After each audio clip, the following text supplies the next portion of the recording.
Welcome back, boys and girls. This week we are going to be thinking about our mothers.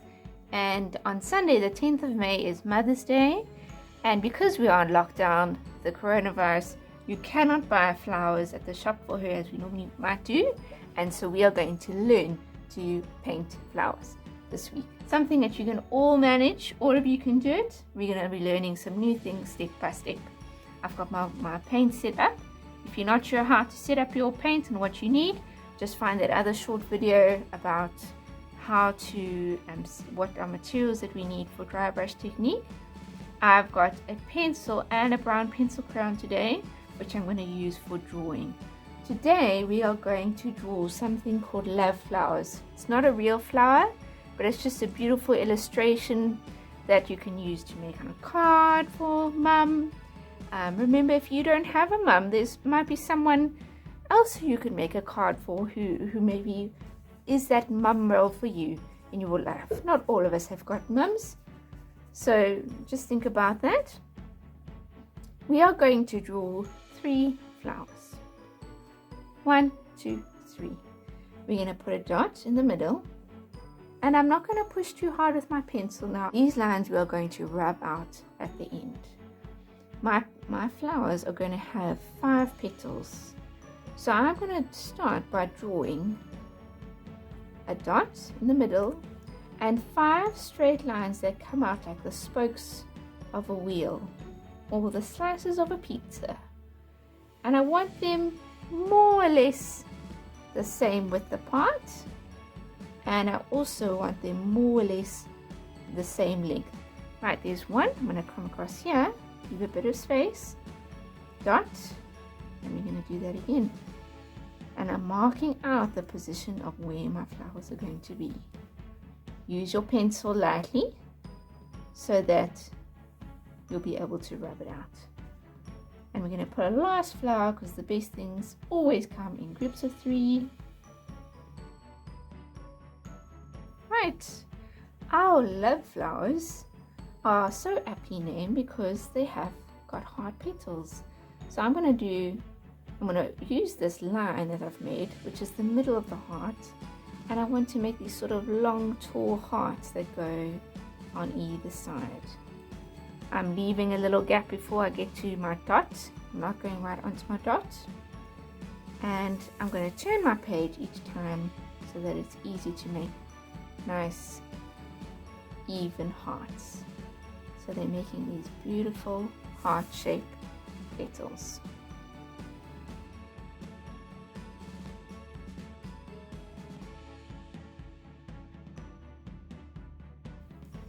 Alright, you can see my one petal here. I ran out of space, but I just put the petal behind. So my flowers are nice and close in the little bouquet. Okay, so my hearts are there. I don't want this pencil because it's not very nice for watercolors. It can get very muddy.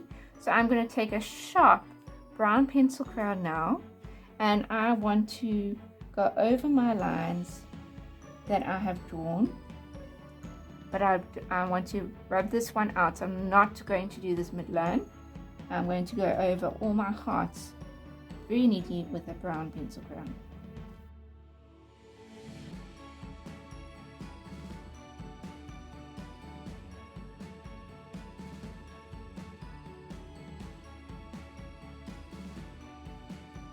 Alright, there we go. You'll see sometimes I didn't quite go over the line exactly as I was just getting into the flow of the curve. I'm not going to worry about that. I'm going to take my eraser now and I'm going to gently rub out my pencil lines. My pencil crayon won't rub out so easily.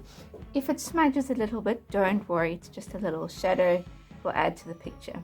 And hopefully if you drew lightly with your pencil, it'll be easy to rub these lines out.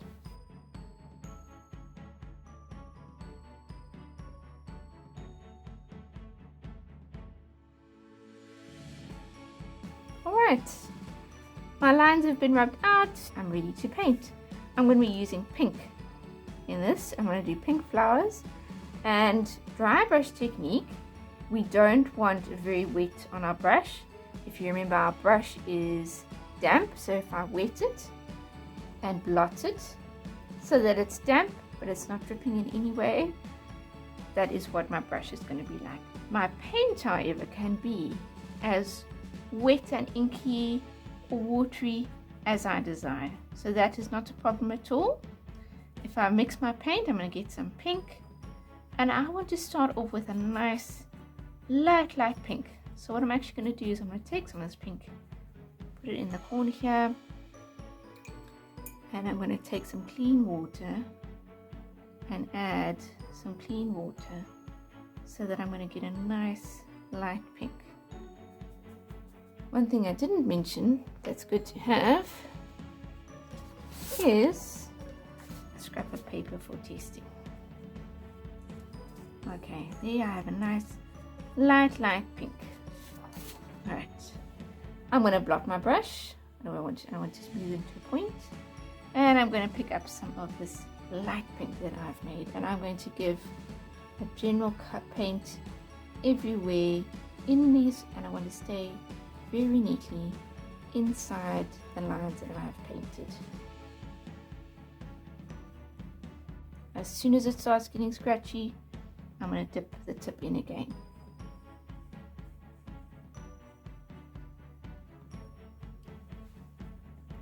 Paint all of them light pink, and then I'm going to show you the next step.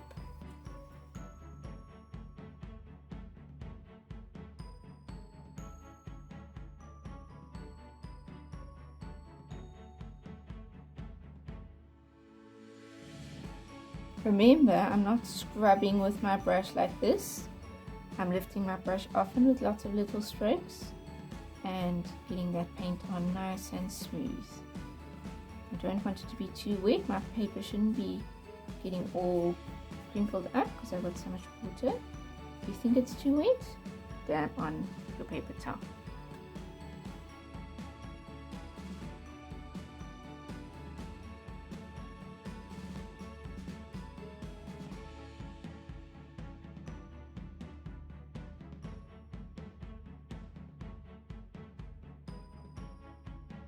Alright, boys and girls, we've got our flowers painted just with a general pink.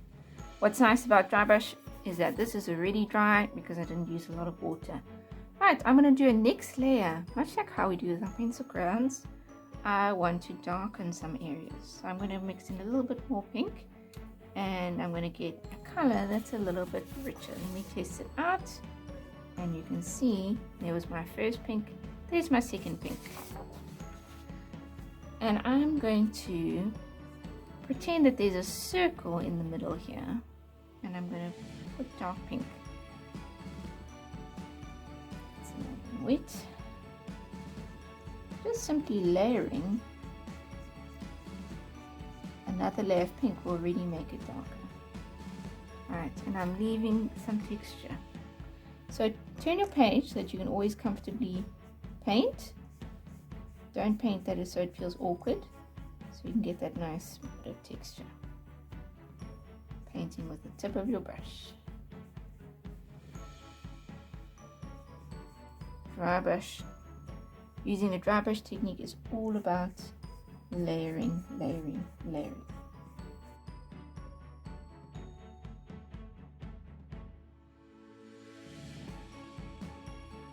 Alright, we've got a layer. And this one is just about dry ready again, and I'm going to take some even darker pink. So let me test it out. It's even darker. I activate that paint. I don't want my paintbrush to be loaded with paint still, but you can see that the value, what we call the value of the paint, it's the same paint, but it's different values depending on how much water. Lots of water, medium, not lots of water at all, and it's got a very intense pink. And we're going to add another layer, but it's lower again. I don't want to cover everything that I've done, but I want a really nice intense layer right down at the bottom.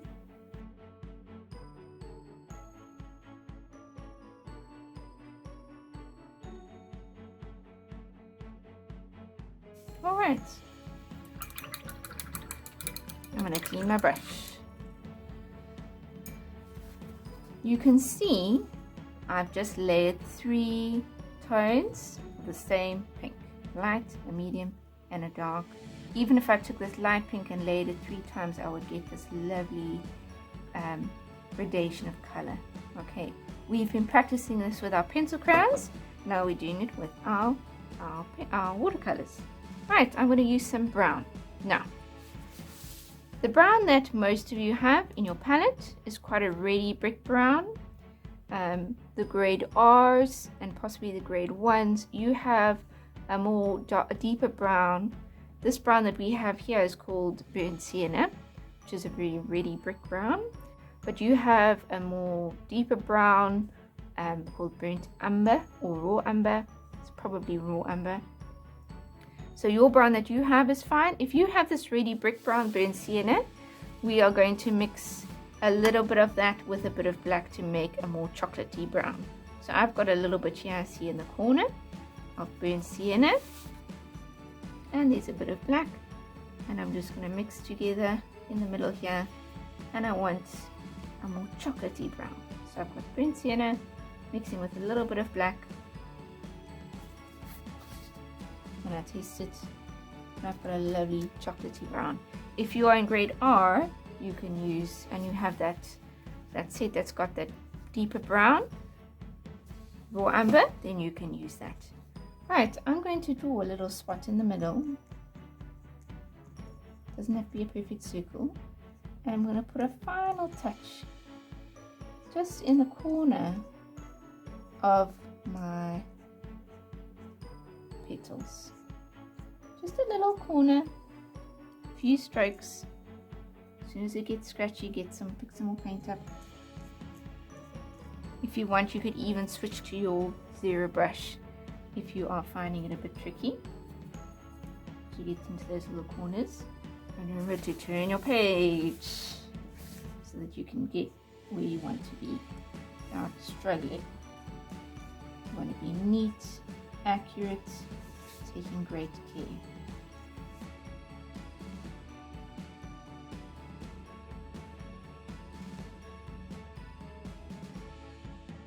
Alright, our flowers are looking beautiful. Right, now they need some stems. I'm going to get my pencil crayon again because I think it might be a bit wobbly to try and paint this on. So I'm going to get my brown pencil crayon and very lightly I'm going to draw 3 stems. These 2 are easy. This one you need to picture in your mind it coming down. It appears there, jumps under this petal, comes down behind that petal, or whatever your petals are doing. And let's put a couple of very simple leaves, 2 curved lines. Very, very simple. Maybe that one goes behind. And we are going to use some green. Now you know, we don't want to use the greens out of the palette. We want to mix our own green. So remember how we do that. Get some ultramarine and make a little pool of ultramarine in the corner. And we're going to get some cadmium yellow. Activate that color first. I'm not scrubbing in my brush, in my paint. And on the side I'm going to scrape off some drops of cadmium yellow. This makes a nice natural green. If I want a brighter green, then I'm going to use cyan blue. And you can see I've got some cyan blue here in this corner, so that between these 3 colors I can really mix a lot of greens. Alright, I'm going to pull in a little bit of blue and a little bit of yellow, and I've got green, instantly green in the middle. If I want it a bit lighter, I'd pull in more yellow. If I want it darker, pull in more blue. And I've got the whole rainbow of greens available to me. So I'm going to start in the middle, and let me start with my leaves. I'm going to carefully color those leaves in, and I'm starting off with a lighter green.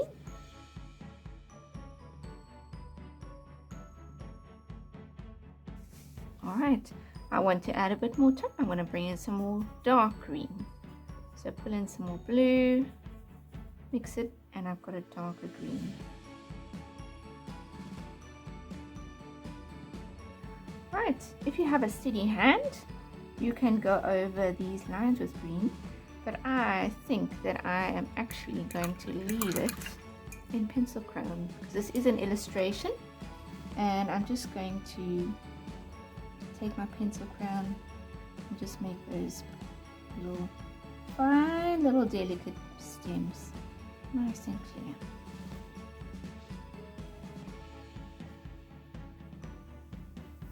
There we go. And we have a beautiful Happy Mother's Day illustration. You can draw this a bit smaller or bigger, make it into a card, write a note to your mum, and it's a beautiful, easy way.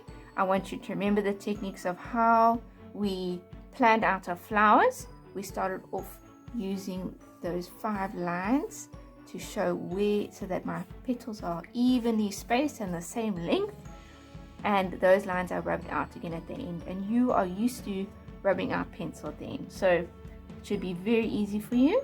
I hope you enjoyed this drawing, and I'll see you tomorrow. Bye.